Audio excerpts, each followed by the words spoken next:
Legendary. Raconte une histoire, écrit une légende, c'est Raconte une légende, le podcast où on parle de l'art, la culture, les passions avec des invités qui ont fait, font et feront dans le futur. C'est toujours ton host Nema et aujourd'hui on reçoit quelqu'un d'exceptionnel. MJ, déjà comment tu vas? Très bien, merci. Et toi? Ça va. T'as vu, je n'ai pas dit ce que tu fais pour pouvoir te laisser l'honneur de dire qu'est-ce que tu fais. Ce que je fais? Je suis DJ et productrice de musique électronique et je vis à Bruxelles. Ok. Alors la question est simple. Comment est-ce que tu commences la musique? Ça vient d'où cette histoire? Je sais pas pour la plupart des DJ, mais en tout cas moi c'était en festival. Ok. Donc j'ai toujours aimé la musique en étant plus jeune. C'était toujours un rituel à la maison d'écouter beaucoup de musique dans la voiture, etc. Mais j'ai jamais été voir plus loin, c'est-à-dire que je me suis pas formée en étant plus jeune.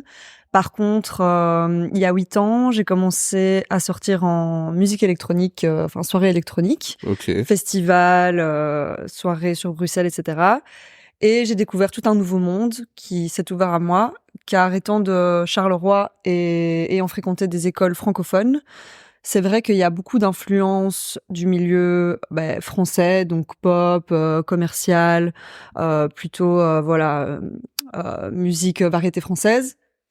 Et donc c'est vrai qu'en étant de Charleroi, de Wallonie, plus généralement, quand je suis arrivée à Bruxelles pour mon master, j'ai commencé à découvrir des soirées avec de la musique un peu plus différente que le bunker de Namur, et avec ça, des artistes électroniques, mon premier festival à Amsterdam. Il y a maintenant 8 ans. Et donc, c'est vrai que ça m'a beaucoup plu. Ça m'a ouvert des nouveaux horizons sur des choses que je connaissais pas, des sonorités que je connaissais pas du tout, vu que c'est quand même assez différent de la musique qu'on peut écouter quand on est plus jeune, de la pop ou de la musique francophone pour ma part. Et donc, c'est comme ça que j'ai commencé à m'intéresser.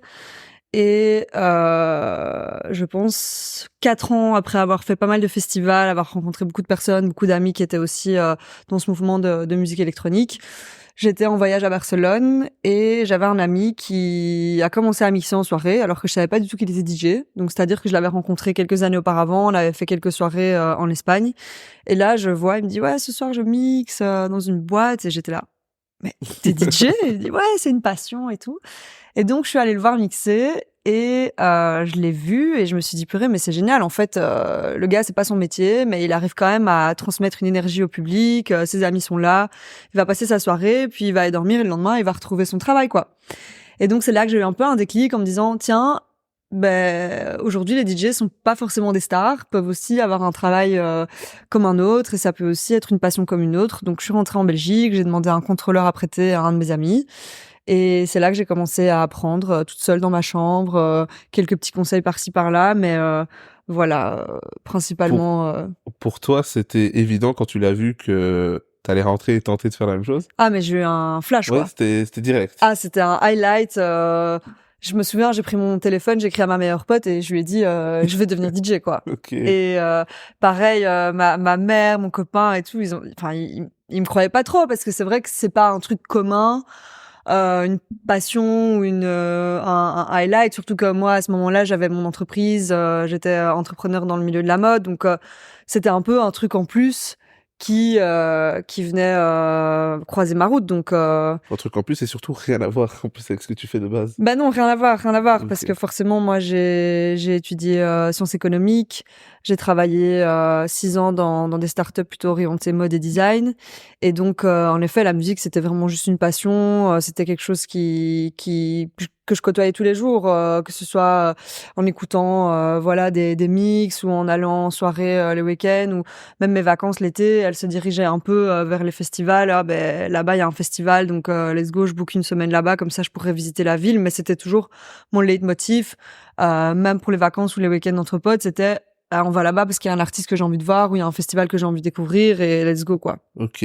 Et pour toi, t'expliques comment, enfin, des fois ça peut transcender un peu, mais ton accroche avec la musique électronique. T'entends quoi dedans qui t'a tant Au début, c'était un peu compliqué. Ma première expérience, c'était je vais aller en festival techno électro. Mais en fait, j'aime pas parce que y a pas de voix, y a pas de paroles, ça m'entraîne pas, on peut pas chanter, donc c'était C'était pour moi vraiment différent.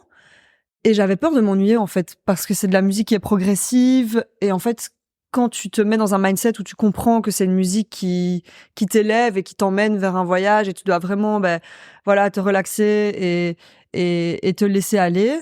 Pas forcément chercher à danser à tout prix ou à chanter à tout prix. Et en fait, c'est une musique qui t'emmène. Et donc, quand j'ai compris ça, et que j'ai compris que ça me plaisait, clairement ça a ouvert des portes dans mon cerveau qui m'ont montré que en fait j'aimais bien, c'était fait pour moi et j'avais envie d'aller plus loin que juste de consommer la musique, quoi. Ok. Et pour toi, c'était évident que quand t'allais devenir DJ, t'allais faire que de la musique électronique, parce que t'aurais pu accrocher avec ça et dire, mais j'ai envie de faire un peu de tout. Il y a des DJ qui mixent un peu différentes choses. Ouais, après, c'est vrai que la musique électronique est déjà un spectre hyper large parce qu'on a énormément de styles, de genres différents. Ça part dans tous les tempos, ça part dans toutes, vers toutes orientations. Après, il y a même plusieurs styles qui se mélangent. Aujourd'hui, on voit beaucoup du rap sur de la musique techno, qui est un truc que moi j'adore parce que quand je parlais de musique francophone, j'étais énormément fan de rap, de hip-hop, US hip-hop, French rap, etc.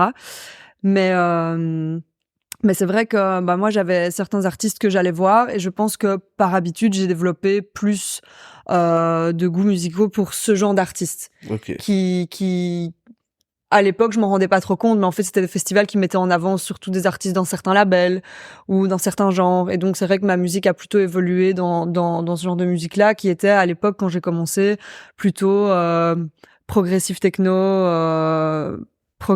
electronic music. On Ok. va dire que ça résume un peu le spectre. Ok, donc tu te dis je deviens DJ, t'empruntes du matériel. Entre emprunter du matériel et s'y mettre, comment tu fais? Il y a quelqu'un qui t'apprend, c'est YouTube, l'école de la vie. Comment tu fais? Qu'est-ce que tu fais? C'est vrai que quand j'ai reçu les platines à la maison, je savais déjà pas comment on les branchait. Donc c'était un Ça peu commence bien. compliqué.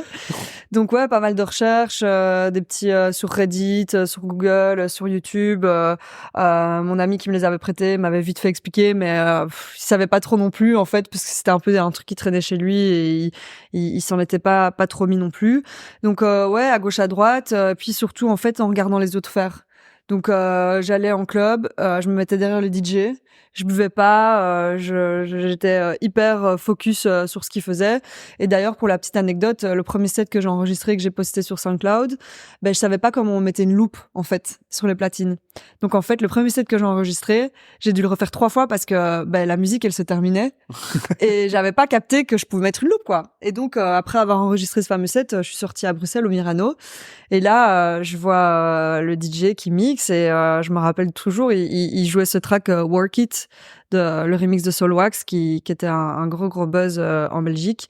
Et en fait, dans le break sur le vocal Work It, il met une loop de 4 temps.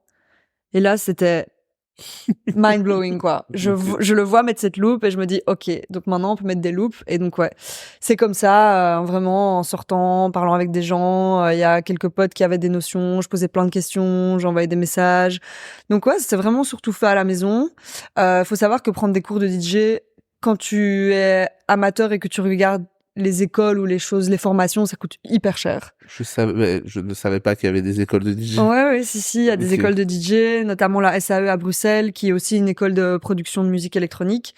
Et en fait, c'est des cursus de 6 mois, 1 an, et ça coûte très cher. Et après, quand t'es pas dans le milieu, parce que moi, je connaissais personne, je sortais de temps en temps en boîte, mais je savais même pas c'était quoi un promoteur, je connaissais même pas les DJ résidents à Bruxelles. Vraiment, j'étais un peu focus sur voilà les quelques festivals que je faisais à l'étranger, les quelques endroits où j'allais en Belgique avec mes potes, mais le milieu à Bruxelles, je connaissais rien.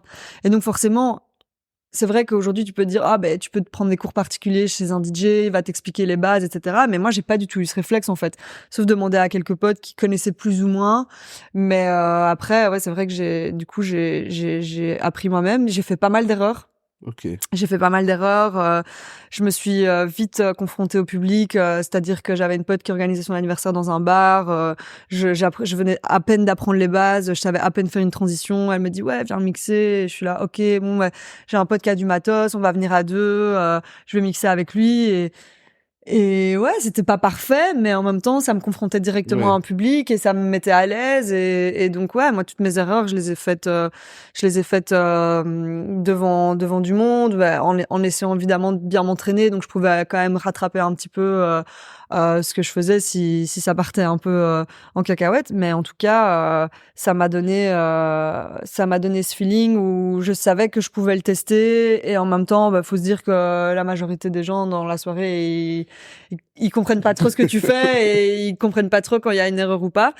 Mais du coup, beaucoup d'entraînement à la maison, mais aussi très vite confronté à mixer devant un public et en fait c'est ça qui m'a complètement conquis parce que une fois que tu comprends ce que ça te fait, l'adrénaline que ça te procure de mixer devant des gens, en fait t'as juste envie de faire que ça quoi. Ok. Avant de parler de ton kiff devant le public, tu te dis que t'as envie de mixer, t'apprends à mixer. Le processus d'apprentissage, est-ce qu'il est horrible ou bien pour toi? Il y a des gens qui disent, oh, même si c'était nul, apprendre c'était trop bien, ou t'as détesté mais tu savais l'objectif final, donc ok, je vais continuer. Est-ce que t'as aimé apprendre petit à petit tous ces trucs ou c'était... Ouais, moi j'ai adoré. Ok, pour toi c'était vraiment bien. J'ai adoré parce qu'il y avait toujours un truc de nouveau, il y avait toujours un nouveau trick à apprendre et donc en fait t'es tellement driven par la musique que quand tu comprends comment tu peux la modifier, la mettre en accord avec d'autres sons, c'est hyper envoûtant quoi. Ok, pour toi entre ton apprentissage, le moment où tu reçois le matériel et ta première scène, il y a combien de temps qui se passe? Il y a ma première scène, Enfin, ton premier, première ouais, apparence voilà, ta publique, première apparence ouais, publique. dans un bar pour un Ouais. anniversaire. Et c'est déjà pas mal, C'est hein. déjà pas mal. Il y a eu 4 mois. Ok, donc super vite en fait. Il y a eu 4 mois, dont les 3 premiers mois où je vraiment chipotais. J'avais pas d'enceinte, donc j'avais un petit baffle Bose, donc je branchais mes platines sur le petit baffle Bose. J'avais même pas de casque adapté. Et puis en décembre, là, j'ai reçu cadeau de Noël première paire de moniteurs et le fameux casque Sennheiser HD25 tous les DJ passent par là à un moment donné. Et ensuite, ça c'était en décembre. Et puis janvier 2020, là j'avais ma première soirée. Ok, donc 2019 en fait. Donc juillet 2019, première acquisition des platines Ok. empruntées. Dans cette histoire, il y a un confinement, non? Exactement. C'était Parce un que peu je sais- mitigé du coup. parce que du coup, tu me dis les dates. C'est pendant le confinement que t'as commencé? Non, Juste avant. j'ai commencé avant le Je suis toujours confinement. prêt avec les dates du confinement. Ouais, Moi. non, donc Ok. confinement, mars 2020. Et j'étais un peu mitigée parce que janvier, j'avais commencé à mixer. Mars, j'avais aussi fait une soirée. Et puis, mi-mars, boum, Ok. confiné. D'un autre côté, c'était pas plus mal parce que j'avais plein de temps pour pratiquer, sortir des sets sur SoundCloud, trouver de la musique, etc. Mais de l'autre côté, c'était une période où tu te sens un peu coupé les ailes, quoi. Ok. En soi, t'avais faim de te développer parce que t'aurais pu dire, confinement, bon, je reprendrai quand on sort, quoi. Mais en fait, t'as utilisé même le confinement pour grind et progresser, etc. Ouais, et puis mine de rien, il y avait quand même pas mal de recherches de DJ parce qu'il y avait quand même des Soirée soirées, clandestine. lockdown party, etc. Moi, en plus, je suis née en mars, donc j'ai fait 2 anniversaires confinés. Ok. Donc l'un dans l'autre, c'était une expérience assez sympa pour t'exercer devant un public sans que ce soit dans des soirées publiques. T'as fait beaucoup d'événements interdits pendant le confinement? On va dire que non, j'en ai pas fait beaucoup comparé à certaines personnes. Voilà, Allez, parce jette que au j'ai feu. appris beaucoup de choses Allez, jette au feu. par la suite et je me suis dit, mais j'étais où moi? Pourquoi j'étais pas invitée? Ok. Donc non, franchement, on a été quand même réseau, mais c'était surtout sur la fin où là, on trouvait que les règles n'avaient plus Ouais. trop de sens. On était vaccinés, on l'avait déjà tous eu 3 fois le Covid. Moi, je pense que j'ai eu 6 fois le Covid, Ok. dont 4 tests positifs et dont 2 où j'ai pas fait de test, mais je le savais quoi. Donc Ok, ça fait beaucoup de Covid. ça fait beaucoup. Et puis, on a tous pris nos parts de responsabilité. On a fait attention. Voilà, il y a un débat ou pas à ce sujet-là. En tout cas, En tout cas, le débat est fini là maintenant, donc. Voilà. Et est-ce que ça se passe comme, du coup, t'es le premier DJ électro que je reçois. Est-ce que c'est comme pour les autres styles de musique, tu fais un peu des mashups de sons qui existent? Est-ce que la production dans l'électro, ça doit arriver très rapidement, produire ses propres sons? Comment ça se passe dans le milieu de l'électro? Ben, je pense que ça dépend vraiment de chaque personne parce qu'il y a des gens qui produisent beaucoup de sons et qui commencent en tant que producteur ou ingénieur son. Et en fait, après, ben, il y a les bookings qui arrivent et donc ils sont un peu amenés à devenir DJ. Et puis à l'inverse, il y a des DJ qui ont des bookings et qui commencent un peu à tourner. Et puis en fait, ils sont un peu aussi amenés à vouloir créer leur propre style et à vouloir jouer leur musique à eux. Moi, forcément, c'était un peu le deuxième cas parce que j'avais aucune formation musicale. Donc moi je commençais la musique d'une passion ayant trouvé des sons en soirée étant vraiment addict à la musique électronique. Du coup 2 ans après avoir commencé à mixer, j'étais au Mexique et j'avais fait pas mal de soirées et j'étais hyper inspirée par la musique de là-bas et je me suis dit OK, ben quand je rentre, je me mets un objectif, j'achète un nouvel ordi, j'installe Ableton et je vais commencer la prod. Ableton. Ouais. T'es team Ableton? C'est difficile, on m'a dit Ableton quand même. Hein. Ben, je suis team Ableton par dépit parce que clairement c'est un logiciel. Je pense que même après 3 ans, j'ai pas encore toutes les clés, mais il faut passer par là. Et le problème en fait, c'est que t'as tellement de possibilités infinies. Ouais. Tu peux tellement te perdre dans plein de choses parce que tu commences, t'écris une page blanche, quoi. Donc du coup, moi, j'ai fait marche arrière et j'ai commencé à acheter du matériel, on va dire hardware, donc pas en passant sur un ordinateur, mais plutôt en achetant des synthés, des boîtes à rythme, où j'avais vraiment ce feeling de machine sur laquelle je pouvais toucher les potards, ouvrir le filtre, fermer le filtre, comprendre un peu toute cette synthèse de la musique électronique. Et pour moi, c'était vachement plus facile de comprendre comment le son était fait et d'où il sortait. Okay. Parce que quand t'apprends comme moi que t'as pas de base de solfège, de piano, de n'importe quel instrument et que tu te retrouves devant un ordinateur, la musique, elle sort pas d'un instrument, tu vois, Ouais. elle sort de ton plugin ou de ton VST, du logiciel, quoi. Et du coup, donc j'ai fait marche arrière, j'ai fait 4 mois où là, je me suis formée, aussi pareil, cours particuliers, des potes, visite studio avec d'autres artistes pour comprendre vraiment comment la musique était formée. Et en fait, je faisais genre un jam, donc un petit live où tu commences, tu te laisses emporter par le beat et tout, tu comprends un peu les bases d'un arrangement classique. Et puis je me suis dit OK, maintenant que j'ai ce petit setup, je peux faire un mini live, j'ai plus ou moins une grosse loop avec un petit track de 3 minutes, je vais l'enregistrer et je vais le mettre sur Ableton. Okay. Donc là, tu reviens en prémisse d'Ableton, t'enregistres avec ta carte son. Puis en fait, tu te rends compte que ça sonne vraiment comme de la merde, quoi. T'as toutes les pistes, t'as tous les éléments de tes sons, tu dis OK, je suis prêt, j'ai un son, et puis tu le mets sur la carte son et tu te dis ça va pas du tout parce qu'en fait, il y a aucun sound design. La musique, elle est hyper rough, tout vient de ces machines et en fait, il y a toute cette partie hyper importante qui est le sound design, le mixing pour avoir un son fini, quoi. Donc là, c'était encore, je pense, 1 an d'étapes supplémentaires pour comprendre comment moduler toutes tes pistes, comment rajouter ton sound design, tout ton delay, tes échos sur toutes tes pistes, tes automations, tes filtres, etc. Là, c'est des choses qui sont beaucoup plus techniques, mais ça fait partie du processus. Okay. Et je pense que même dans 10 ans, j'y serai pas encore parce qu'il y a tellement de choses. Puis le marché, en fait, il est hyper calé, quoi. Tu fais un son, t'entends un autre qui sort le lendemain et tu dis j'arriverai jamais à ce level, quoi. Mais je pense que la plus grande, la chose la plus importante, c'est de pas se comparer, en fait. Ouais, c'est ça. Parce que sinon, t'as des mecs qui te font des pistes, ils te font des sons avec 100 pistes, c'est le truc parfait, hyper léché. Et puis à côté de ça, t'as des gars, ils vont te sortir un masterpiece avec 15 tracks, tu vois. Ils ont 15 pistes sur leur Ableton et c'est incroyable.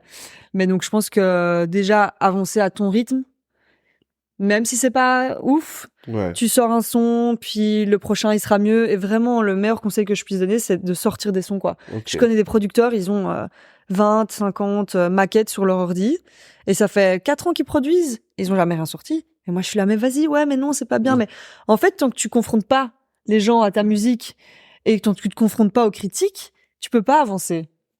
Et justement pour toi, tu me disais que l'électro c'était large, etc. C'est quoi qui t'a inspiré toi? C'est quoi ta touche, ton style à toi? C'est quoi? Et en fait, j'avais quand même toujours pas mal ces sonorités hyper rock, rock des années 80, rock pop des années 90, etc. Et j'aimais beaucoup, j'aime beaucoup mettre ces sonorités dans mes sons, donc que ça passe par de la guitare électrique, de la basse électrique, des percussions qui sonnent beaucoup plus batterie classique. Et il y a 3 ans, en fait, j'ai découvert un style qui s'appelle le indie dance, qui est un style qui a émané, si je dis pas de bêtises, c'était en Irlande dans les années 90, parce que la dance music était hyper en vogue, et en fait les groupes de rock à cette époque-là perdaient un peu une part de marché, parce qu'eux ils faisaient des concerts, mais en fait il y avait tous les clubs qui faisaient de la dance music et tout le monde allait danser sur du 4 to the floor. Et en fait là ils se sont dit il faut qu'on mette tous nos éléments rock sur un beat. Et donc en fait là, ils ont commencé à aller en studio et enregistrer leur son sur un 4 to the floor, donc un beat plutôt dance. Et donc c'est là en fait qui est né l'indie dance, parce que t'avais l'indie rock et puis l'indie dance qui est en fait un combiné entre de la musique électronique plutôt type dance techno avec des sonorités rock. Et aujourd'hui c'est principalement le style que je joue. Et ça a un tempo assez lent, assez modéré, quoi, comparé à la techno qui est beaucoup plus engagée. Mais c'est génial parce que en fait t'as un rythme qui est hyper énergétique, et tu peux mixer plein d'éléments, et il y a aucune règle dans cette musique du moment que tu te fais plaisir. Okay. Tu peux mettre toutes tes inspirations sur un 4 to the floor, et t'arrives en fait avec des sons qui peuvent être hyper mélodieux, hyper énergétiques. Tu peux partir dans des inspirations plutôt techno, tech house, électro des années 2000, et en fait moi j'appelle un peu ça peut paraître péjoratif, mais dans Beatport, t'as les grosses catégories. Donc Beatport, c'est la plateforme sous laquelle t'achètes ta musique. Et pour moi, la catégorie indie dance, c'est un peu la catégorie poubelle, dans le sens où quand ça rentre pas dans la house, quand ça rentre pas dans la techno, ça va dans le indie dance, tu vois. Et ça, je trouve ça super cool, parce qu'en fait, ça t'ouvre tout un nouvel horizon. T'as plein d'artistes qui sont pas du tout connus, t'as plein de labels qui sont hyper émergents. Et j'ai envie de dire, le reste est déjà pris, donc fais ta place comme tu veux, et même si ça rentre pas dans une case, vas-y, parce que des consommateurs de ce genre de musique, il y en a, quoi. Ok. Et pour toi, tu parlais de publier justement sur SoundCloud, donc fournir du contenu. Ça a été facile pour toi de le faire, parce que entre créer, etc., et oser mettre le premier truc que tout le monde va pouvoir retrouver, ça s'est passé comment pour toi?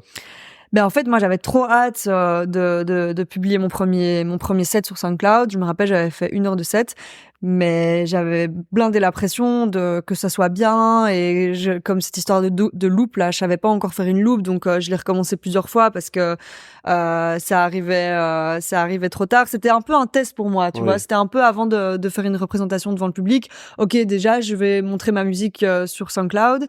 Et je me rappelle, je l'avais publié, c'était au mois de janvier, il faisait super froid, j'étais dans mon fauteuil, et j'avais plein de retours positifs de mes potes qui me disaient qu'ils adoraient. Je pense que j'avais genre 100 écoutes sur le set, et j'étais tellement heureuse à cette époque-là.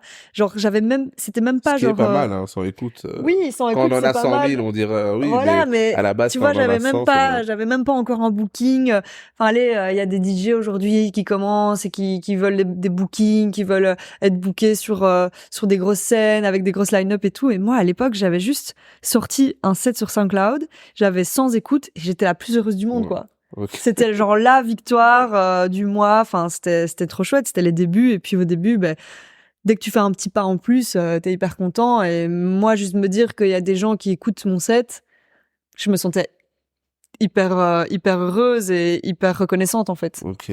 Donc là, on a mis les bases un peu. Comment t'as commencé, ton style, et surtout le fait que t'as envie de mettre du contenu.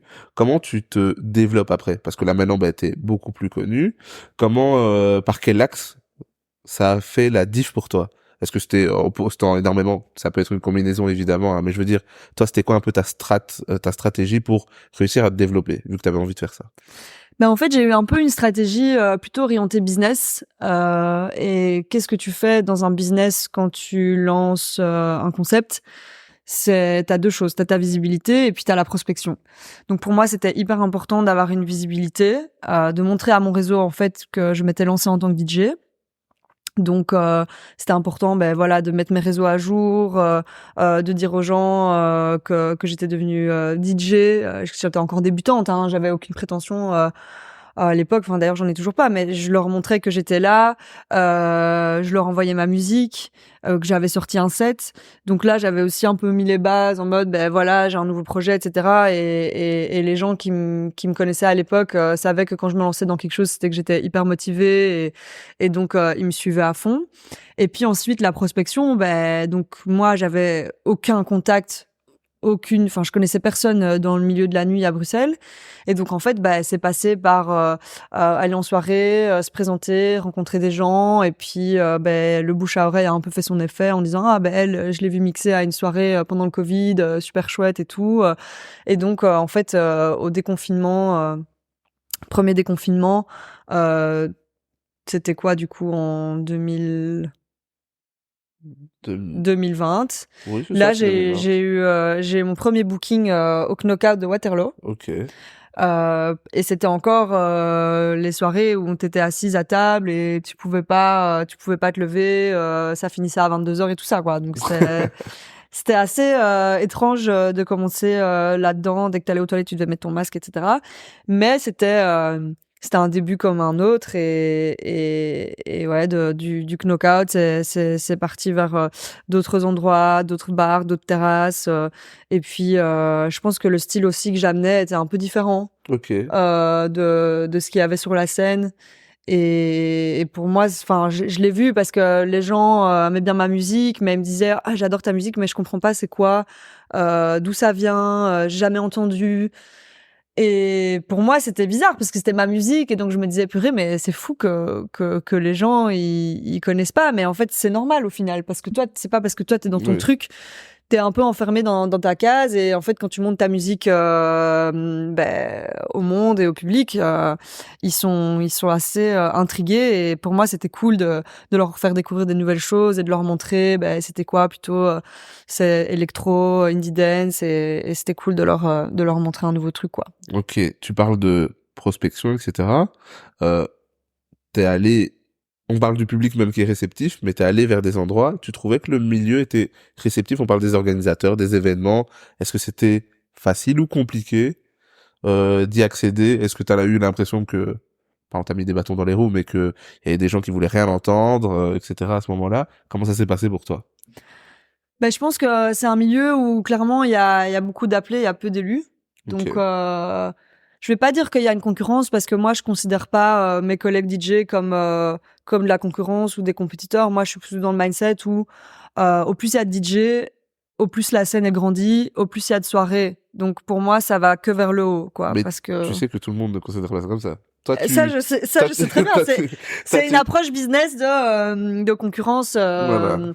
La concurrence, c'est toujours bénéfique et c'est pour ça que moi je le vois pas comme une concurrence. Je pense que on a tous sa place, on est tous légitimes à faire de la musique. Il y a beaucoup de controverses, il y a beaucoup de gens qui vont dire mais tel ou tel n'a pas sa place parce qu'il est pas là depuis longtemps ou parce qu'il n'a pas fait ça comme parcours, etc. Non, en fait, si tu kiffes, lance-toi. Moi, j'encourage toutes les jeunes, spécialement les femmes, à se lancer dans la musique parce que on a besoin de vent frais, on a besoin de gens qui aiment et qui partagent cette passion et il y a de la place pour tout le monde en fait. Au plus on est, au mieux on est, quoi. Pour toi, t'as été bien accueilli. À un moment donné, t'étais une nouvelle femme qui veut se lancer dans ce milieu-là. Ouais. C'était bien accueilli pour toi. Pour toi, enfin, pas t'as eu la chance, mais pour toi, pas d'embûche, c'était ça. Je pense que c'est important en fait de se faire respecter. Ok. Et ça passe par être hyper sérieux. Donc moi, quand je vais en soirée, c'est pas pour faire la fête. Je vais en soirée, je suis en représentation business. Donc je suis sobre, je suis polie. Je vais parce que j'ai envie de m'inspirer de la musique, j'ai envie de faire des nouvelles rencontres. Et donc je pense que en tant que femme, c'est important de se faire respecter et de montrer qu'on est sérieux et de pas laisser de porte ouverte entre guillemets. Parce Ok. que je pense qu'on est dans un milieu, en effet, où c'est le monde de la nuit. C'est pas un monde facile, c'est 90% d'hommes. Et si tu laisses entrevoir certaines faiblesses, c'est clair que ça va parler. Ok. peut-être pas vers toi, mais en tout cas, t'es nouvelle, t'es nouveau, donc d'office il va y avoir des trucs qui vont circuler et je pense que si tu te fais respecter, que tu montres que t'es sérieux, que c'est un business que tu prends à cœur, que t'as envie de te démarquer, que tu montres que t'es passionné, que t'as envie de faire ta musique et que c'est pour ça que t'es là, tu te fais accepter. Tant mieux. Et pour toi, tu commences voilà par les petits événements. C'est quoi un peu le premier truc majeur que tu fais après ces petits événements qui te fait un peu passer un cap? Il y a quelque chose qui te fait passer un cap, il y a quelqu'un qui te fait passer un cap, tu Ouais. t'associes, t'as un booker, comment? Ouais, donc il y a quelqu'un qui me fait passer un cap en me bookant à mon premier festival. Donc c'était un festival d'hiver. Et c'est un festival qui me tient fort à cœur parce qu'aujourd'hui, enfin la semaine passée, on a annoncé la nouvelle édition pour le mois de novembre. Donc en fait, c'est un festival qui s'appelle Full Circle et qui a lieu dans plusieurs endroits différents à Anvers. Sur 3 jours, donc sur un long week-end. Et en fait, pour moi, c'était vraiment une grande étape parce qu'on m'a toujours dit en Belgique, si tu veux être validé dans le monde de la nuit, dans le monde de la techno, tu dois d'office être validé par Anvers. Ok. Et Anvers te valide, et si t'es validé par Anvers, ça veut dire que tu peux partir à l'étranger et mixer à l'international, etc. Ce qui est aujourd'hui, à mon sens, un peu controversé, mais à l'époque, on m'avait dit, voilà, Anvers, et c'est vrai que il y a des grands de la musique qui sont passés par Anvers, il y a des grandes femmes de la techno qui sont passées par Anvers, notamment Amélie Lenz, et donc c'est vrai que moi, je me disais, ok, Anvers, je sais qu'il y a énormément de talent, je sais que c'est une petite ville, et le fait d'être bookée pour ce festival, j'étais hyper contente, C'est hyper un événement, reconnaissante. ouais. C'était aussi une des premières soirées où je partageais la line-up avec des artistes internationaux. Donc là, tu comprends que, en effet, il y a un petit step qui se met en avant. Et en fait, suite à ce festival à Anvers, j'ai signé dans une agence anversoise en janvier 2022. Ok. Donc en janvier, ça fera 2 ans. Et donc agence Dans une agence. dans une agence. Ok. Et ça se passe comment en agence pour un DJ? Donc c'est une agence de talent, c'est exactement la même chose que pour les acteurs. Ok. Donc t'as un agent qui va te trouver pas des films, mais du coup qui va te trouver des bookings. Et en contrepartie, il prend une commission sur tes prestations et il s'occupe de toute la partie administrative, donc la signature du contrat, l'advancing. Donc tu dois arriver à telle heure, tu vas faire tel show, etc. Donc c'est voilà, c'est en même temps une agence qui prospecte pour toi, qui rend ton profil visible, qui met aussi à profit ses contacts. Ok. Parce que quand t'es un petit DJ sur la scène et que je sais pas, t'as envie de mixer à Tomorrowland ou à Pukkelpop, comment en fait faire en sorte que ces gens ils te découvrent? Ouais, ça change tout un peu. Ça Alors, change tout parce que tu peux aller en booking, tu peux aller en soirée, en nightclub et espérer tomber sur le booker pour qu'il te voie, pour que tu te présentes, etc. Mais quand t'es en festival et que t'as 20 000, 30 000 personnes qui sont à côté de toi, voilà, ces organisateurs, ils sont pas accessibles forcément, tu vois. ouais. Donc c'est un peu, voilà, petit à petit. Et puis, c'était 2 ans après que j'ai commencé à mixer, donc Plutôt rapidement quand même. c'était quand même rapide, ouais. Pour toi, tu te rendais, enfin, tu réalises des fois, tu dis quand même 2 ans. Je sais plus, je vais en vacances, je vois un gars qui mixe, je rentre, je demande qu'on me prête 2 ans après. En plus, je commence avant confinement, il y a confinement en plus, et après je ressors 2 ans après, quand même, je signe en agence. Est-ce que Ouais. t'as quand même réalisé ça ou tu... J'ai réalisé, enfin, c'est clair que pour moi c'était ouf parce qu'en plus des agences en Belgique, il n'y en a pas beaucoup. Puis Bruxelles dans mon style de musique, j'en connaissais pas. Et donc pour moi, on s'est un peu choisi mutuellement et c'était clairement un signe de destin, tu vois. C'est genre c'était pas par hasard. Et d'un autre côté, l'agence si elle te choisit, c'est parce qu'elle voit que ça marche pour toi, que t'as des bookings et qu'il y a un profit à se faire. Ouais. On n'est pas dans ce monde de bisounours où je vais l'aider, je crois en elle et tout. Bien sûr, il y a cette part de confiance, mais il y a aussi tout cet aspect business où tu vois que tu as un artiste qui tourne sur Bruxelles, qu'il y a des dates et potentiellement en fait on peut faire que cette date qui était à l'époque très petite, hein, c'était des bars, des petites soirées, etc. Pour des cachets vraiment pas onéreux, surtout qu'à Bruxelles les DJ sont pas super bien payés comparé au reste de la Belgique. On est les moins bien Ah, payés. c'est vrai, à Bruxelles, c'est moins bien payé que dans la Ouais, région. ben je sais pas si c'est parce qu'il y a plus de concurrence ou si parce que il y a beaucoup de petits clubs avec des capacités un peu plus modérées qui font que ben il y a un peu moins d'argent pour les DJ, c'est normal, hein. En plus t'as un petit club, tu peux pas payer les entrées, bah le budget pour le DJ il est aussi un peu plus serré. Mais du coup, ouais, on est passé de quelques soirées par-ci par-là à Bruxelles sur mixé partout en Belgique, gros nightclub, gros festival, et maintenant, cette année, une quinzaine de dates déjà à l'étranger. Donc, Ok. Et c'est à quel moment, parce que on parle forcément que de ce que tu fais, mais c'est à quel moment, parce que tu avais une vie avant, où tu te dis, ben, je dois plus travailler, ou parce qu'en même temps, au début, du coup, tu avais ta vie, tu travaillais quand même, ou pas du tout, tu t'es consacré à 100% à ça. non, je travaillais. Donc, Ouais. moi, j'ai fait des études. J'ai fait un MIB aux États-Unis pendant mon master à l'université. Donc, pour moi, ma carrière, elle était tracée. J'allais travailler dans le business et plutôt orienté mode et design. Donc, les industries créatives, c'était vraiment mon focus. Et en fait, ça s'est fait en 2 étapes. Donc la première, c'était, je travaillais dans une entreprise full time et c'était quand même un rythme assez soutenu, mais je me plaisais pas tant que ça. J'avais un peu fait le tour. Je suis quelqu'un qui découvre beaucoup de choses et je me suis lassée très vite, on va dire, dans mes tafs de bureau. Et donc après 1 an de full time dans cette entreprise, on m'a proposé un job dans une agence de communication en 4/5e avec les vendredis congés. Et là, je me suis dit, let's go. Trop Vendredi bien. congé, ça veut dire que le jeudi, je peux mixer, je dois pas aller bosser le vendredi. Et puis mon week-end, il commençait jeudi, vendredi, samedi. Je me souviens, cet été-là, j'enchaînais. Parfois, je commençais à mixer le mercredi. J'avais 3-4 bookings par semaine. C'était le premier été hors confinement. Et c'était intense, quoi. Donc je me suis dit, bah franchement, c'est un peu une bonne opportunité. Et puis ensuite, j'ai fait plus ou moins 1 an dans cette boîte où je faisais un 4/5e.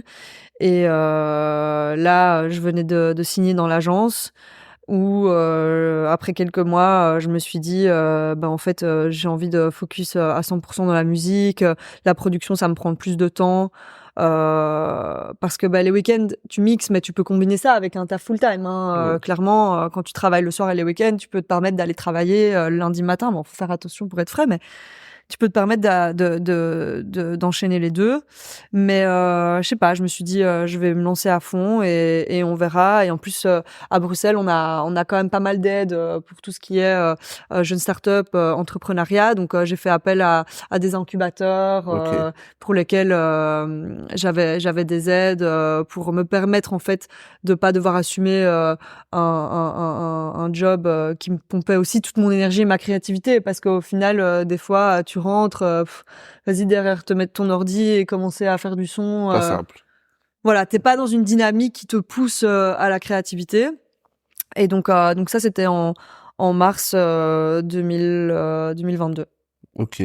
Question en 2 étapes. Pour toi, déjà, la première, le faire, donc tout quitter pour te concentrer sur ça. Stress ou pas stress? Et deuxièmement, pour ton entourage, c'est-à-dire pas les amis, stress ou pas stress de voir que t'arrêtes de travailler pour devenir DJ à 100%. Ouais. Bah c'est clair qu'il y a d'office une partie de stress financier, parce que moi j'ai travaillé pendant quasi 6 ans avec toujours un salaire fixe, un mindset. Ok, je sais où j'en suis dans 6 mois, je sais où j'en suis dans 1 an. En plus, je venais de prendre un crédit. J'ai acheté un appartement, je venais de prendre un crédit, etc. Donc clairement, tu te poses 1000 questions et tout. Et puis en fait, bah tu te rends compte que t'avances et il y a des choses qui se débloquent et tu te dis ok. Et même encore aujourd'hui, qu'est-ce que j'en sais si dans 1 an mon projet il prend pas, j'arrive pas à me développer, je vais peut-être devoir me retrouver un taf. Mais en fait, tu te dis bah je donne tout maintenant. Et si je dois me reprendre un taf ou me trouver quelques clients freelance, bah c'est pas grave en fait.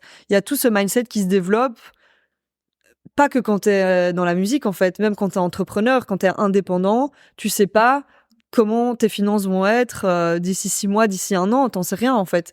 Et tu vis un peu au jour le jour et tu dis, en fait, quand tu comprends que l'argent c'est une ressource et que ça doit sortir pour rentrer et que c'est un flow et que tu peux l'utiliser pour développer ton projet et ne pas se dire, ok, je dois avoir autant sur mon compte épargne parce que mes parents m'ont toujours dit l'argent c'est important, il faut pas le dépenser, il faut le garder si t'en as besoin, mais le jour où t'en as besoin, en fait, il va revenir, où il y a des opportunités qui vont se débloquer, où tu vas dire, ok, peut-être que je me reprends un job alimentaire. Donc, quand t'as compris ça, t'as plus le stress financier. Ok.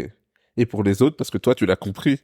Et pour les autres, en fait, c'est marrant, mais à partir du moment où tu commences à mixer au Fuse et dans certains festivals ou certains gros établissements, aux yeux des autres, ou en tout cas aux yeux de mes proches, j'avais déjà réussi en fait. Ok. Mais moi, je leur disais, ouais, c'est cool, mais c'est pas ça qui va payer mon crédit, tu vois. Et donc, c'est marrant parce que les gens se doutent pas du tout de l'état actuel du marché, de à combien s'élève ton cachet, de ce que ça demande comme investissement aussi. Et en fait, ils ont aucune idée de l'argent que ça peut te ramener. Et donc, en fait, pour eux, ça roulait, quoi.